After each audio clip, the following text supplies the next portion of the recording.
بسم اللہ الرحمن الرحیم۔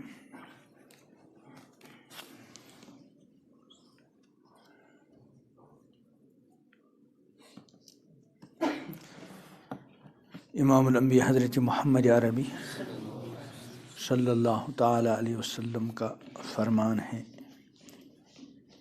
ایک زمانہ ایسا آئے گا کہ دین پر ثابت قدم رہنا ایسا ہی مشکل ہوگا جیسے ہاتھ میں انگارہ رکھنا۔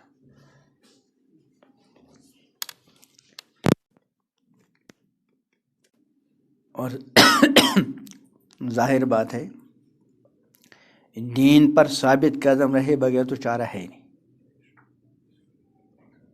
کوئی کام ایسا ہوتا ہے کہ انسان کرنا چاہتا ہے لیکن مشکلات بڑی ہیں، اس لیے اس کام کو چھوڑ دیتا ہے۔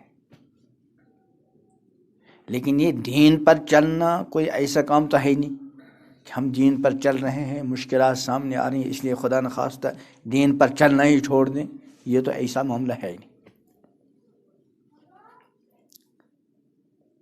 پھر دین پر چلنا ایسے حالات میں اللہ تعالیٰ کے ہاں اس کا اجر بھی بہت زیادہ ہے۔ امام الانبیاء حضرت محمد عربی صلی اللہ تعالی علیہ وسلم نے صحابہ سے فرمایا کہ اگر تم دین کے 9 حصوں پر چلو گے اور ایک حصے پہ نہیں چلو گے، دین نے جن کاموں کو کرنے کو کہا تو تم 10 میں سے 9 کرو گے، ایک کو چھوڑو گے، اور جن چیزوں سے اللہ نے بچنے کو کہا تم 9 سے بچ گئے لیکن ایک سے نہیں بچ، یعنی تمہارا کام اس سے نہیں چلے گا۔ تم کو پورے دین کے 10 کام کرنے پڑیں گے اور جن سے شریعت نے منع کیا ان سے رکنا پڑے گا۔ اگر تم نے 9 حصے دین کے انجام دیے، دین کے 9 حصوں پر چلے اور ایک حصے پر نہیں چلے تو تمہارے لیے کافی نہیں۔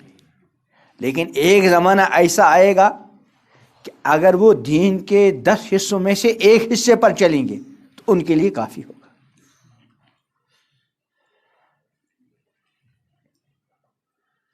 وہ زمانہ تقریباً آ رہا ہے۔ اب اس کا یہ مطلب نہیں کہ ہم آج سے جو ہے 9 حصوں پر چلنا چھوڑ دیں۔ یہ ایک طرف سے صحابہ رضوان اللہ علیہ اجمعین کو اور زیادہ مضبوط کرنا اور ہم جیسوں کی حوصلہ افزائی، کہ پورے دین پر نہ چلے تو کم از کم انسان ہمت نہ ہارے۔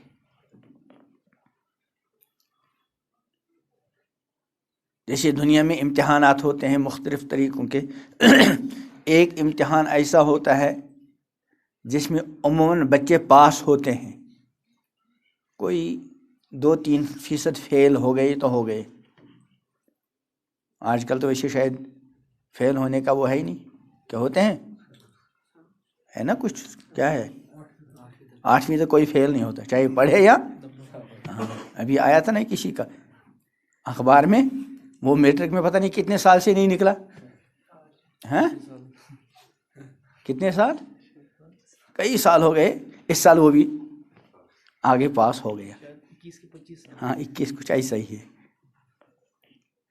تو بعض امتحانات ایسے ہوتے ہیں اس میں اکثریت تو پاس والوں کی ہوتی ہے، اکا دکا کوئی 100 میں سے 1-2 فیل بھی ہو گئے۔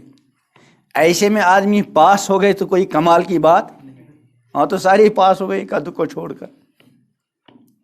اور بعض امتحانات ایسے ہوتے ہیں کہ اس میں اکا دکا ہی پاس نکلتا ہے نا،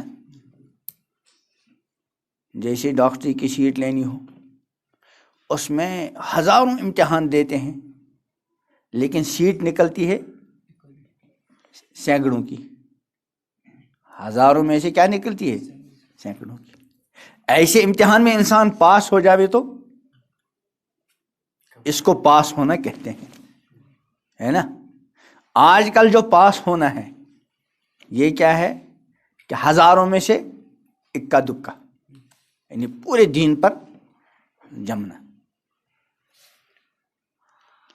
تو اس لیے آج کل جو بندہ دین پر چلے گا اس کے لیے انشاءاللہ درجات بھی ایسے ہوں گے. ابھی میں ان کو سنا رہا تھا، ان بچوں کو، اور سناتا رہتا ہوں. آج کل جو عموماً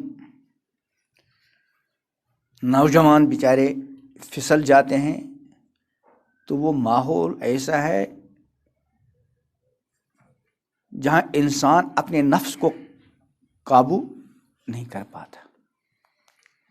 ادھر سے برائیوں اور بدکاریوں کی کیا ملتی ہے؟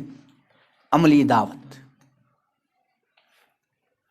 ایسے ماحول میں اپنے آپ کو بچانا اللہ کے یہاں بہت بڑی قدر و قیمت والا یہ معاملہ ہے. اور مجاہدہ کہتے ہیں اسی کو، حدیث میں ہے المجاہد من جاہد نفسہ فی طاعت اللہ. حقیقی مجاہد وہ ہے جو اپنے نفس سے مجاہدہ کرے، اپنے نفس سے مقابلہ کرے، فی طاعت اللہ، اللہ کی طاعت میں. اب مثلا اللہ کی اطاعت کے لیے اپنی آنکھوں کو بد نظری سے بچانا، بہت نفس کا مقابلہ کرنا پڑتا ہے. کالج ہو، یونیورسٹی ہو، بازار ہو، بس ہو، سومو ہو، گھر ہو، باہر ہو، اور بسترے میں بھی ہو، وہاں بھی اپنے آپ کو آنکھوں سے کے گناہ سے بچانا مشکل ہے. موبائل آ گیا نا، تو یہاں اپنے آپ کو آنکھوں کے گناہ سے بچانے میں کیا ہے؟ نفس کی مخالفت کرنی پڑتی ہے. اس کو مجاہدہ کہتے ہیں. قرآن پاک میں ہے والذین جاہدوا فینا لنہدینہم سبلنا. وہ لوگ جو ہمارے راستے میں مجاہدہ کرتے ہیں، ہمیں راضی کرنے کے لیے ان کاموں کو انجام دیتے ہیں جن کاموں کے انجام دینے کے لیے ان کا لفظ تیار نہیں، اور ان کاموں سے بچتے ہیں، ان کاموں کو چھوڑتے ہیں جن کو چھوڑنے کے لیے نفس تیار نہیں، لیکن وہ ہمیں راضی کرنے کے لیے ان کاموں کو انجام دیتے ہیں جن کے کرنے کا ہم نے تو حکم دیا ہے لیکن ان کا نفس تیار نہیں. جیسے صبح کی فجر کی نماز، سردیوں کی رات ہے، بستر گرم ہے اور صبح بہت گہری نیند آتی ہے. شام کو تو شیطان جلدی سونے ہی نہیں دیتا اور صبح وہ ساتھ دیتا ہے. اب اس وقت اٹھنا اور گرم بستر کو چھوڑنا، پیاری نیند کو چھوڑنا، پھر وضو کرنا، پھر گھر سے باہر جانا، یہ نفس پر ذرا کیا ہے؟ بھاری ہے. اسی کا نام ہے مجاہدہ. ایک کام کو اس نے انجام دیا اللہ کی رضا کے لیے، حالانکہ اس کا نفس اس کے لیے تیار نہیں تھا. تو غرض ہے کہ آج کل کا جو ماحول ہے، جگہ جگہ جگہ جگہ ایمان والے بندے کی ایمان کو خطرات لاحق ہے، خاص کر آنکھ کے راستے سے. اس لیے اپنی آنکھوں کی حفاظت بہت ہی زیادہ اہم ہے. میں بھی ان سے کہہ رہا تھا، کہہ رہے تھے بیچارے کہ آج کل بچنا مشکل ہے واقعی ایسا ہی معاملہ. تو میں نے ان سے گزارش کی کہ مان لیجئے جس کالج میں آپ پڑھتے ہیں، جس ادارے میں آپ پڑھتے ہیں، وہاں جہاں جگہ سی سی کیمرے لگے ہوں اور کوئی ایسا سسٹم ہو کہ آپ کسی لڑکی سے فون پر بات کریں، کسی لڑکی کو دیکھیں، کسی لڑکی کو میسیج کریں، سارا جو ہے حکومت کی نظروں میں ہو، اور آپ کے لیے امتحان بس یہی ہے. سمجھانے کے لیے میں نے عرض کیا کہ آپ کا امتحان یہی ہو کہ وہ بچے کامیاب ہیں جن کا کسی کے ساتھ کسی طریقے کا زبانی، نظر کے اعتبار سے، فون کے اعتبار سے، میسیج کے اعتبار سے، کسی بھی اعتبار سے کوئی تعلق نہیں، وہ تو ہیں پاس، باقی کوئی دوسرا امتحان نہیں. اور جو اس میں کہیں بھی گڑبڑ کرے گا وہ کیا ہے؟ فیل. کیا کریں گے اسکول کالج کے طلبہ؟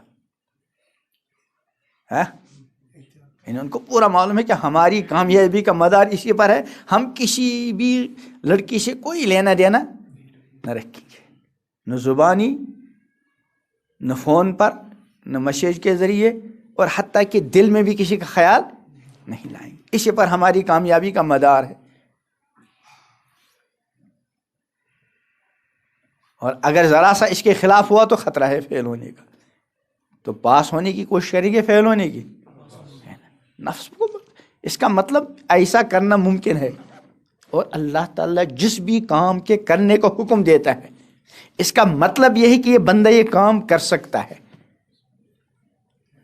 اگر بندہ کا بس میں نہ ہوتا تو اللہ حکم، اس لیے کہ قرآن پاک نے ضابطہ بیان فرمایا، لا یکلف اللہ نفسا الا وسعہا، اللہ تعالیٰ کسی کو بھی مکلف نہیں بناتے، پابند نہیں بناتے، مگر اسی چیز کا جو اس کے بس میں ہو۔ اسی لیے نماز سب کے بس میں ہے کہ نہیں؟ اللہ نے نماز سب پر رکھی، روزہ بھی سب کے بس میں ہے، اکا دکا کوئی بیمار ہو اللہ نے روزہ بھی سب پر، زکوٰۃ دینا ہر کسی کے بس میں نہیں، اللہ نے زکوٰۃ سب پر نہیں رکھی، حج کرنا سب کے بس میں، اللہ نے سب کے اوپر حج نہیں رکھا، کیونکہ اللہ کے یہاں ضابطہ ہے کہ اللہ تعالیٰ کسی بندے کو اسی چیز کا مکلف بناتے ہیں جو اس کے بس میں ہو۔ تو اس کا مطلب کیا ہے؟ اللہ تعالیٰ نے ہم کو جن جن کاموں کے کرنے کو حکم دیا ہے، اس کا مطلب یہ کہ وہ ہمارے بس میں ہے، تھوڑی ہمت کرنی پڑتی ہے۔ اور جن جن چیزوں سے اللہ تعالیٰ نے ہم کو منع کیا ہے، فلاں کام مت کرو، فلاں مت کرو، فلاں، اس کا مطلب ہے کہ ان کاموں سے رکنا ہمارے بس میں ہے، جبھی تو اللہ نے منع کیا۔ اگر بس میں نہ ہوتا تو منع نہ کرتے۔ اب اللہ تعالیٰ نے حکم دیا اپنی آنکھ جھکاؤ، اس کا مطلب کیا ہے؟ آنکھ کا جھکانا ہمارے بس میں ہے۔ جھوٹ مت بولو، اس کا مطلب کیا ہے؟ جھوٹ سے بچنا ہمارے بس میں ہے۔ کسی پر ظلم مت کرو، اس کا مطلب کسی پر ظلم نہ کرنا ہمارے بس میں ہے۔ کسی غریب کی مدد کرو، اس کا مطلب غریب کی مدد کرنا اپنی اپنی حیثیت کے مطابق ہمارے بس میں۔ کسی مظلوم کی مدد کرو، اس کا مطلب یہ ہمارے بس میں ہے۔ البتہ ہمت کرنی پڑتی ہے، اور جب بندہ ہمت کرتا ہے تو پھر اللہ تعالیٰ اس کا مزاج ہی ایسا بناتے ہیں، جس کو میں کبھی کبھی گزارش کیا کرتا ہوں۔ ہمارے ایک بزرگ تھے، اللہ تعالیٰ ان کے درجات کو بلند فرمائے، وہ فرماتے تھے کہ پھر ایمان والے بندے کے لیے شریعت طبیعت بن جاتی ہے۔ شریعت کیا بن جاتی ہے؟ طبیعت۔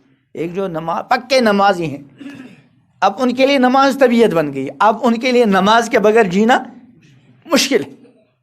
جیسے ایک بے نمازی کے لیے، اللہ کسی کو بے نمازی نہ رکھے، جس کو نماز کی عادت ہی نہیں، اس کو شروع میں نمازی بننا مشکل، ایسے جو نمازی بن چکے ہیں ان کے لیے بے نمازی بننا اور نماز کو چھوڑنا مشکل۔ اس کا مطلب ان کے لیے نماز اب کیا بن چکی ہے؟ طبیعت بن چکی ہے، لیکن پہلے دن نہیں بنی، شروع میں ان کو کیا کرنا پڑا؟ مجاہدہ کرنا پڑا، مجاہدہ۔ لیکن کرتے کرتے ایک مرحلہ ایسا آ گیا، اب نماز ان کی زندگی کا حصہ بن گیا، اس کے بغیر وہ جینا سوچ بھی نہیں سکتے۔ ایسے ہی گناہ سے بچنا، یہ بھی انسان کی طبیعت بن جاتی ہے، اور اگر انسان سے کبھی گناہ خدا نخواستہ ہو گیا، اب توبہ جو ہے یہ اس کے لیے طبیعت بن گئی۔ گناہ تو انسان سے ہو سکتا ہے، لیکن جن کی طبیعت شریعت بن جاتی ہے، ان سے گناہ تو ہو سکتا ہے، لیکن گناہ پر وہ جمے رہے، وہ ان کے بس میں، وہ توبہ کے لیے مجبور ہو جاتے ہیں۔ حضرات صحابہ کرام رضوان اللہ علیہم اجمعین، وہ تو ایمان کے سب سے اونچے معیار پر ہیں، لیکن بعض صحابہ سے کچھ چیزیں ہوئیں، وہ بھی ایک تکوینی معاملہ تھا، اس وقت تفصیل کا موقع نہیں، کہ حضور اکرم صلی اللہ علیہ وسلم پر جو دین اللہ نے نازل کیا، پیغمبر علیہ السلام کی موجودگی میں اس کا عملی نمونہ امت کے سامنے پیش ہوا۔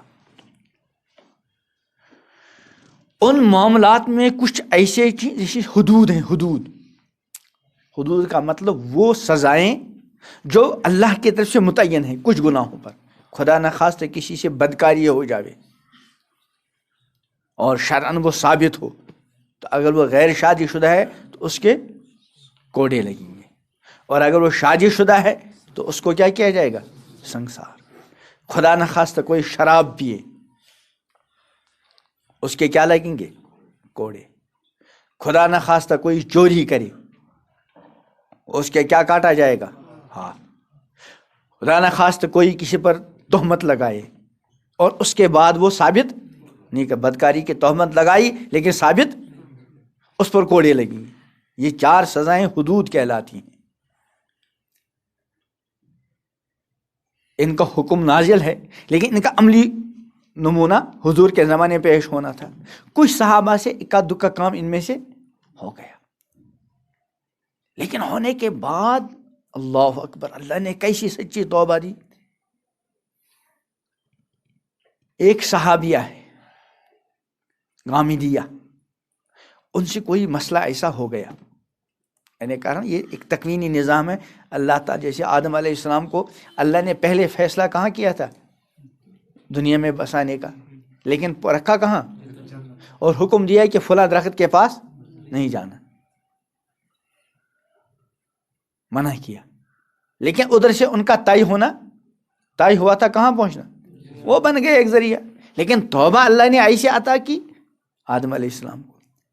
تو حضرت غامدیہ کے جب سے کوتاہی ہو گئی، انہوں نے اپنے آپ کو پیش کیا، یا رسول اللہ مجھے پاک کیجیے، یعنی کسی کو پتہ نہیں، کوئی سزا نہیں، کوئی گواہ نہیں، خود اپنے آپ کو پیش کیا۔ حضور علیہ السلام نے ٹال دیا، اور اتفاقاً کچھ رہ گیا تھا حمل، تو حضور نے فرمایا جب بچہ پیدا ہوگا، بچہ پیدا ہو گیا، پھر آئی کہ یا رسول اللہ اب مجھے پاک کیجیے۔ یعنی یہ کون سی چیز کہلواتی ہے ان کو؟ وہ توبہ کر سکتی تھی لیکن اللہ کو ایک نظام بنانا تھا، یعنی ان کا ایمان اتنا پختہ ہے کہ وہ اپنے آپ کو سنگساری کے لیے کیا کر رہی ہے؟ پیش کر رہی ہے۔ حضور نے فرمایا بچہ چھوٹا ہے، ابھی اس کو آپ دودھ پلاؤ۔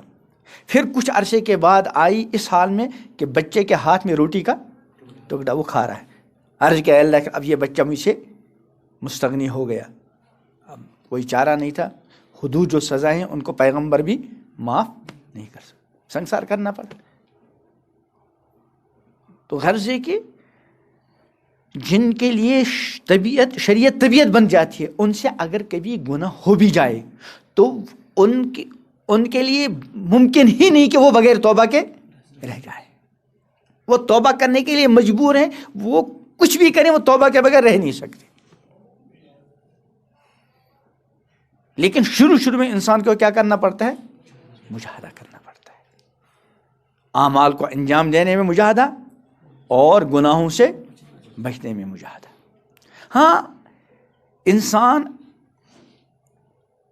اپنے اوپر بھروسہ بھی نہ کرے، اپنی کمزوریوں کو اللہ تعالیٰ کے سامنے پیش کرتا رہے، جو کچھ ہمارے بس میں ہے وہ ہم کریں اور اللہ سے عرض کریں پروردگار میرے بس میں اتنا ہی تھا، اور اللہ چاہتے ہی ہیں کہ بندے کے بس میں جتنا ہے بندہ اتنا کر لے، باقی میں اس کا کام کراؤں گا۔ میں ایک مثال اکثر عرض کیا کروں، چھوٹا بچہ جو دور بیٹھا ہے اس کو چلنا نہیں آتا، جب چلنا اب لیکن اپنے والد کو دیکھ کر وہ والد کے پاس آنا چاہتا ہے، وہ کمزور ہے، وہ کھڑا ہو گیا، 2-3 قدم اس نے اٹھائے، اب 3 قدم اٹھانے کے بعد اس کو کیا رہتا ہے؟ خطرہ۔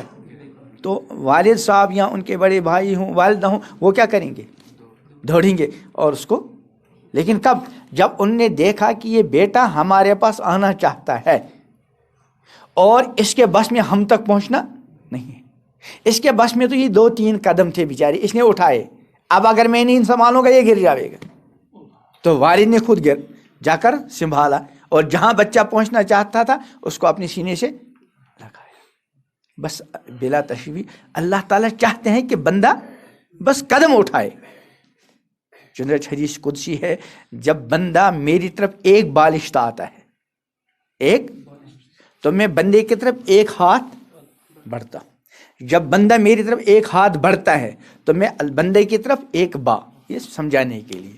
اور جب بندہ میری طرف چل کر آتا ہے تو میں بندے کی طرف دوڑ کر آتا ہوں. بالکل وہی سمجھانے کے لیے کہ بچہ تو چل کر آیا اور بھی چلتا بیچارہ ہے نا لڑکھڑاتے ہوئے قدموں کے ساتھ، لیکن والد دوڑ کر جاتے ہیں. تو بلا تشبیہ اللہ تعالیٰ چاہتے بندہ ہے یہ میرے پاس آنا چاہتا ہے، اور جتنے اس کے بس میں اس نے کر لیا، آگے اس کے بس میں آگے اللہ کہ میں بس ہوں، کافی ہوں، لیکن تم کر تو لو وہ جو تمہارے بس. اس لیے انسان ہمت نہ ہارے، ہمت بلند رکھے اور طے کر لے کچھ بھی ہو مجھے زندگی دین کے مطابق گزارنی انشاءاللہ. پھر اپنی کمزوری کو اللہ کی بارگاہ میں پیش بھی کرتا رہے، پروردگار میں چاہتا ہوں آپ کے دین پر چلوں، لیکن ماحول ایسا ہے، حالات ایسے ہیں، میں کمزور ہوں، آپ کی مدد کے بغیر رب العالمین مجھ سے کچھ نہیں ہو پائے گا. اور اس کے لیے اللہ نے خود وظیفہ رکھا ہے، لا حول ولا قوت الا باللہ. اس کا خلاصہ یہی ہے کہ گناہوں سے بچنا اللہ کی مدد کے بغیر نہیں ہو پائے گا، اور اللہ کے حکموں کا بجا لانا اللہ کی مدد کے بغیر لا حول ولا قوت الا باللہ کہہ کر گویا کہ بندہ اپنی کمزوری کو اللہ کی بارگاہ میں پیش کرتا ہے اور اللہ سے مدد کا طلبگار رہتا ہے. جب بندہ اس کا ورد رکھتا ہے تو اس سے پھر ہمارے اندر دو چیزیں ہیں، ایک ہمارا نفس اور ایک ہماری روح، ان کا آپس میں مقابلہ رہتا ہے. دیکھیے ہم سب ایسے ہیں الحمدللہ، ہم کو دین سے کچھ نہ کچھ عملی واسطہ ہے، لیکن ہم سے گناہ بھی کوتاہی ہو جاتی ہے. یہ کون کراتا ہے؟ نفس. لیکن پھر شرمندگی بھی ہو جاتی ہے اور نماز بھی پڑھتے ہیں، یہ کس کا معاملہ ہے؟ روح کا. تو یہ مقابلہ رہتا ہے. اور نفس کو تو ہم دن میں کئی بار دیتے ہیں اس کی غذا، صبح ناشتہ دیا، دوپہر کا کھانا دیا، پھر شام کو چائے دی، رات کو کھانا دیا، پھر بیچ میں پھل فروٹ جو بھی کچھ ہو وہ تو فراہم کرتے رہتے ہیں. لیکن روح کی جو غذائیں ہیں وہ یا تو دیتے ہی نہیں، یا دیتے ہیں جیسی دینی چاہیے ویسی. جسم کو ہم صرف اگر روکھا چاول دے دیں، سوکھا بغیر سالن کے، تو کام تو چل جائے گا، لیکن ہم کیا چاہتے ہیں؟ اس میں مزہ نہیں. ہم چاہتے ہیں کہ جسمانی غذا کیا ہو، ذرا مزیدار، اس لیے سالن بھی اچھا پکاتے ہیں، ایک کے بجائے دو تین. اب جس کا جیسا مزاج ہو، ایک عام بیچارہ دیہاتی آدمی، عام غریب مزدور، وہ ہاک چاول پر کام، دال روٹی پہ کام چل. لیکن کوئی سیٹھ ہو، اچھے گھر کا ہو، اس کو ایک آدھ سالن بھی ہو، اس کا کام نہیں چلتا. اس کا مزاج کیا ہوتا ہے؟ شاہانہ، رئیسانہ. تو ایسے ہی ایمان والے بندے دو طرح کے ہیں، ایک بس کام چلاؤ، بس پڑھ لی نماز، لیکن جیسی نماز ہونی چاہیے ایسی نہیں، وہ عادت کے طور پر. ایک ہے جن کا مزاج ایمانی اعتبار سے کیا ہو، شاہانہ، وہ اپنی طرف سے اچھی طرح نماز پڑھنے کی کوشش کرتے ہیں، لیکن بیچ میں ان کا دھیان ادھر ادھر چلا گیا، ان کو تسلی نہیں ہوتی. وہ بعض مرتبہ اس نماز کو دہراتے کیونکہ ان کا مزاج کیا ہے؟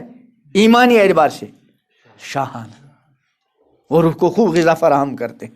اس لیے انہوں نے نماز پڑھ لی اوروں کے ساتھ، اور تو مطمئن ہو گئے، لیکن اس کو اندر سے اطمینان، کیونکہ اس کا ایمان کیا ہے؟ شاہانہ ایمان ہے، اس کو مزیدار نماز چاہیے. اس لیے وہ جو بیچ میں ادھر ادھر دھیان بٹ گیا، اس کو تسلی نہیں. کبھی تو یہ نماز دوبارہ پڑھتا ہے اور کبھی اللہ سے رو رو کے معافی مانگتے، پروردگار مجھے جیسے نماز پڑھنی چاہیے تھی ایسی نہیں، ایسے تلاوت کرتا ہے، ذکر کرتا ہے.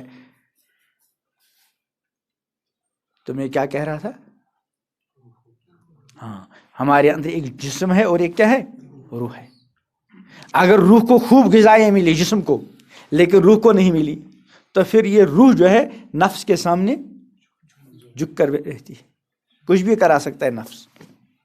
اور اگر روح مضبوط ہو، اس کو کبھی نمازوں کی غذا مل رہی ہے، تلاوت کی، ذکر کی، دعا کی، تسبیح کی، اللہ کے تعلق کی، اللہ کے خوف کی، محبت کی، تو روح وہاں نفس کی زیادہ چلتی نہیں.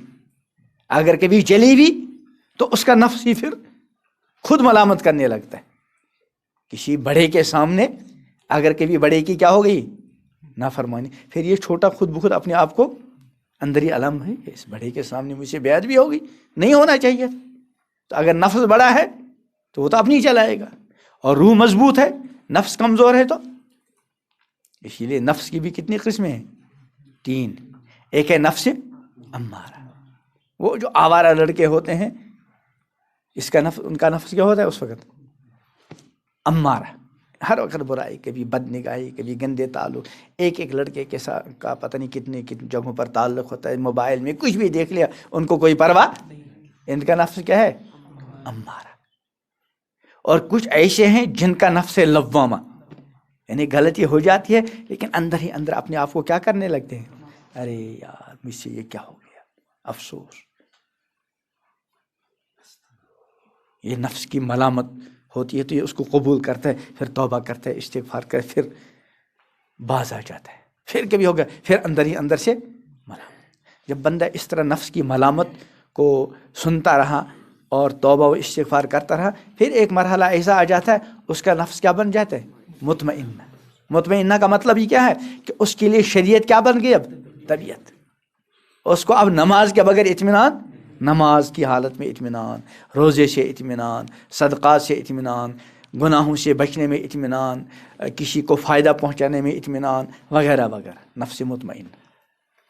اور اس نفس مطمئنہ کے لیے پھر بشارت ہے, یا ایتھا النفس المطمئنہ ارجعی الی ربک راضیۃ مرضیہ. تو خلاصہ یہ ہے کہ اس وقت کے جو حالات ہیں, دین پر چلنا شروع میں تو مشکلات کا سامنا ہوتا ہے. ہمارا نفس ہے یہ ساتھ لگا ہوا ہے, شروع میں زیادہ مشکلات, بعد میں کم, لیکن رہے گا معاملہ, ہے نا. کسی نے ایک اچھا شعر کہا ہے کہ نچت کر سکے نفس کے پہلوؤں کو, نچت کر سکے. نفس کیا ہے؟ میں مثال دیتا ہوں, گاڑی ہے نا, گاڑی کے کتنے پرزے ہوتے ہیں؟ ہاں, سینکڑوں. لیکن وہ پرزے ایسے فٹ ہوتے ہیں کہ ہر پرزہ خود بخود چلتا ہے. ڈرائیور جو گاڑی چلانے والا ہوتا ہے اس کو کتنے پرزوں پہ کنٹرول کرنا پڑتا ہے؟ چند, 3 ہاتھ سے اور 2 پیر سے, 2 کی 3 ہاتھ سے 2, ہے نا. اگر یہ 5 پرزے کنٹرول میں آ گئے تو گاڑی کنٹرول میں آ گئی. اگر ان پرزوں میں سے کوئی کنٹرول سے باہر تو خطرہ ہے. ایسے ہماری گاڑی کے بجائے یہ باڑی ہے نا, جس میں اس میں کتنے پرزے ہیں؟ اوف, کچھ نہ پوچھو. ابھی ایک بزرگ کی کتاب پڑھ رہا تھا, کیا بتا رہے کہ دماغ کے اندر کتنے ہزار کنیکشن, یہ نا دماغ, اور پھیلے ہوئے. یعنی انسان, میں تو کبھی کبھی ان ڈاکٹروں کو کہا کرتا ہوں کہ ڈاکٹر کو سب سے بڑا عارف باللہ ہونا چاہیے. تم ڈاکٹری پڑھتے ہو ہاں, لیکن بنتے کہ نہیں ڈاکٹر عارف باللہ؟ اس لیے کہ ڈاکٹروں سب کے نہیں کہہ رہا ہوں, اب پڑھائی جو ہوتی ہے یہ کس لیے ہوتی ہے؟ روزگار کے لیے. یعنی اب جو پڑھتے ہیں یہ روزگار کے لیے پڑھتے ہیں, حالانکہ پڑھائی کسی بلند مقصد کے لیے ہونی چاہیے. تو میں اکثر اپنے دوست جو ہوتے ہیں ڈاکٹر, ان سے میں کہا کرتا ہوں کہ ڈاکٹری 2 نیتوں سے پڑھو. سب سے پہلی نیت, بڑی نیت یہ ہے کہ میں اس ڈاکٹری کو پڑھ کر اللہ کی معرفت حاصل کروں. کہ عالم 2 ہے, ایک ہے عالم اکبر, ساری کائنات. کتنا بڑا آسمان بنایا, کس نے بنایا؟ دیکھو چھوٹی سی سلپ ہے, اس میں جگہ جگہ کالم ہے, بیم ہے. آسمان میں کوئی بیم ہے, کوئی کالم ہے؟ اور 1 منزل آسمان میں کتنے منزل ہے؟ 7, پھر عرش اور پھر کرسی, اللہ اکبر. اور ہر 2 منزل کے درمیان 500 سال کی مسافت. یہ ہے عالم اکبر. اتنا بڑا سمندر, پہاڑ, زمین, درخت, کیا کیا ہے, ہم غور نہیں کرتے نا. ایک ہے عالم, یہ تو عالم, ایک ہے عالم اصغر, یہ انسان. اس کے اندر اللہ کی قدرت کی کیا کیا نشانیاں ہیں. ایک آنکھ پر, ایک مرتبہ میں ایک ڈاکٹر کے پاس گیا اپنے دوست, تو آنکھ کا وہ ڈاکٹر تھا, تو کہہ رہے ہیں ہم جتنا آنکھ کے بارے میں پڑھتے ہیں ہم اس نتیجے پہنچتے ہیں جب جتنا آگے بڑھتے ہیں اتنا ہم کو کچھ پتہ نہیں. اور نے ایک جملہ فرمایا جو میں نے کئی مرتبہ یونیورسٹی میں بھی کہا میں نے کہ ایسا لگتا ہے کہ دوائی جب جسم میں جاتی ہے وہ اللہ سے پہلے اجازت مانگتی ہے. تو ڈاکٹری اس نیت سے پڑھے تاکہ مجھ کو اللہ کی معرفت، اللہ تعالیٰ کی قدرت کا جو نظام ہمارے جسم کے اندر کار فرما ہے اس نظام کو پڑھیں. عظیم الشان. میرا کبھی جی چاہتا ہے کہ میں کسی ڈاکٹر کو پکڑ لوں اور اس سے تھوڑا یہ سمجھوں یہ دماغ کیا چیز ہے، یہ آنکھ کیا ہے، یہ زبان کیا ہے، کتنے ہزار ذائقے، شاید 3000 ذائقے کتنے ہیں بھائی، پڑھا نہیں ہے نا، 3000 ذائقے زبان میں. اب سیب کھاؤ تو وہ بتائیے، امرود کھاؤ، مٹھائی کھاؤ، گوشت کھاؤ، ہر چیز کا الگ الگ، یہ کیا چیز ہے؟ یہ جو ہماری زبان ہر وقت تر رہتی ہے، یہ تری آتی کہاں سے؟ اس میں بھی ڈاکٹر نے کہا کئی لیٹر لعاب جو ہے 24 گھنٹے میں آتا کہاں سے، کہاں یہ چشمہ ہے؟ زیادہ بھی نہیں آتا، اگر زیادہ آئے تو بات کرنا مشکل ہو جائے، اور زبان خشک ہو تو آدمی ایک کلمہ بھی نہیں نکال سکتا، ایک جملہ بھی نہیں نکال سکتا.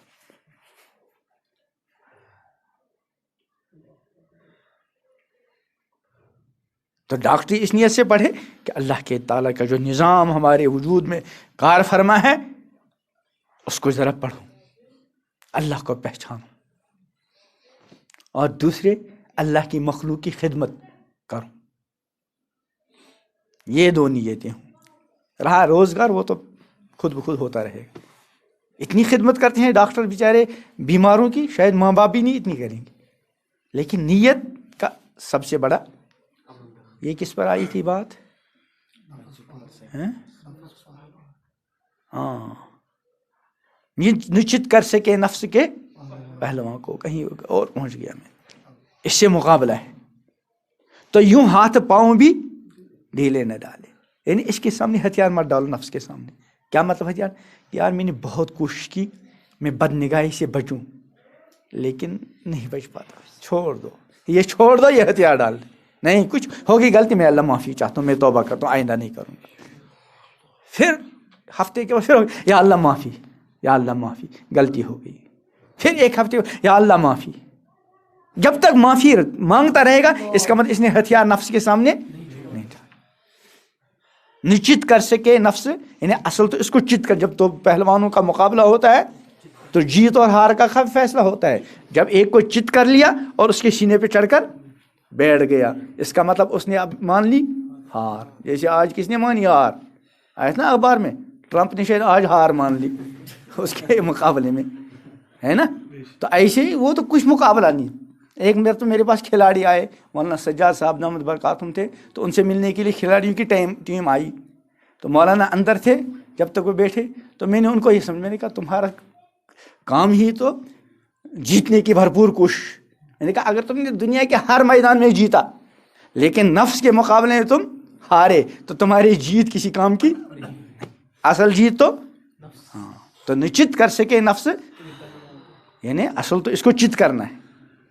ایسا چت کرو اس کو، یہ گناہ کے بارے میں کبھی سوچے بھی. لیکن اگر ایسا نہیں ہوا، نچت کر سکے نفس پہ کے پر، تو یوں ہاتھ پاؤں بھی ڈھیلے. اس کے سامنے ہتھیار مت ڈالو کہ یار میں نے بہت کیا کریں، چھوڑ دو یہ، چھوڑ دو پھوڑ دو، یہاں نہیں. ارے اس سے کشتی تو ہے عمر بھر کی، اس سے مقابلہ جو ہے کب؟ پوری بڑھاپے میں بھی یہ نفس کچھ کچھ گڑبڑ کی طرف مائل کر سکتا ہے. کبھی تو دبا لے کبھی وہ دبا لے. یعنی کشتی میں کیا ہوتا ہے، کبھی ایک دوسرے کو گراتا ہے پھر وہ سنبھلتا ہے نا. ہار کب مانی جاتی ہے؟ جب آدمی ہتھیار چھوڑ دے. جب تک نفس کا مقابلہ کرتا رہے گا اس کا مطلب اس کی ہار. اگر نفس کا مقابلہ کرتے کرتے مارا بھی گیا، جو مقابلہ کرتے کرتے مارا گیا اس کو ہارا ہوا نہیں کہیں گے، یعنی اس کو مارا ہوا بھی کہنا کی اجازت نہیں ہے. یہ نہیں، یہ تو بڑا دشمن ہے. ان عدوک ما بین جنبیک، تمہارا سب سے بڑا دشمن کون ہے؟ اگر دنیا کے سارے دشمنوں کو تم نے ہرایا لیکن اس کو نہیں ہرا سکے تو سارے دشمنوں کا ہرانا تمہیں بچا نہیں سکے گا آخرت میں. اور اگر اتنے کمزور ہو کسی دشمن کے مقابلے تمہاری جیت نہ ہو سکی، لیکن اندر والے دشمن کو تم نے ہرا کے چھوڑ دیا تو انشاءاللہ جیت. تو ارادہ کرو گے انشاءاللہ. یہ جو ہمارا نفس ہے وہ تو گاڑی کی بات وہیں رہ گئی ہے نا، اس پہ آئی تھی میں نے کہا باڑی، تو اس میں بہت سارے پرزے ہیں، لیکن وہ اللہ نے ایسے اور اتنے قیمتی پرزے ہیں ہم نے کبھی غور کیا ہی نہیں. اتنا اللہ اکبر اللہ اکبر. ارے ڈاکٹروں تم پڑھو نا اسی نیت سے، کسی ایک عضو کو پڑھو، دل کو پڑھو، گردوں کو پڑھو، کان کو پڑھو، آنکھ کو پڑھو، دماغ کو پڑھو اللہ کی معرفت حاصل کرنے کے لیے. تو اس میں بھی بہت سارے پرزے ہیں لیکن وہ سب خود بخود چل رہے ہیں. ہمارے کنٹرول میں اللہ نے کتنے پرزے دیے؟ چند پرزے. آنکھ، زبان، کان، ہاتھ، پیر، یہ چند پرزے ہیں. یہ قابو میں آ گئے تو پورا نفس ہے نا. وہاں اگر کوئی پرزہ کنٹرول سے باہر گیا تو گاڑی کو بھی خطرہ، اور زیادہ سے زیادہ کیا ہے حادثہ ہو جائے گا، خدا نہ خواستہ زخمی ہو جائیں گے یا مر جائیں گے. لیکن اگر یہاں حادثہ ہو گیا اور ہوتا رہا تو اس کا انجام اللہ بچائے کبھی جہنم کا. تو بہرحال دنیا جو ہے یہ مجاہدے کی جگہ ہے. یہاں بار بار ہم کو نفس بہکاتا رہتا ہے مختلف قسم کے غلط کاموں میں. ہم ہمت سے کام لیں، اللہ تعالی سے رو رو کے مانگتے رہیں، اچھے دوستوں سے اٹھنا بیٹھنا رکھیں، دینی مجالس میں اٹھنا بیٹھنا رہے، اور حتی الامکان کوشش کریں کہ ہمارے ذریعے دوسروں کو راحت ملے. ایک بات عرض کر کے کل بھی میں نے کہی تھی فجر میں کہ ہمارے دو کام اللہ نے متعین کیے، ایک اللہ کی عبادت و بندگی اور دوسرے مخلوق کی خدا کی نفع رسانی. ہمارے ذریعے سے دوسروں کو کیا ملے؟ راحت ملے، نفع ملے، آرام ملے، فائدہ ملے، ہے نا. اور حتی الامکان ہر بندہ یہ کوشش کرے کہ میرے ذریعے کسی کو بھی کسی طرح کی کوئی تکلیف نہ ہو. اللہ مجھے بھی نصیب کرے، آپ حضرات کو بھی. سبحان اللہ بحمدہ، سبحانک اللہم وبحمدک، ونشہد ان لا الہ الا انت، نستغفرک ونتوب الیک.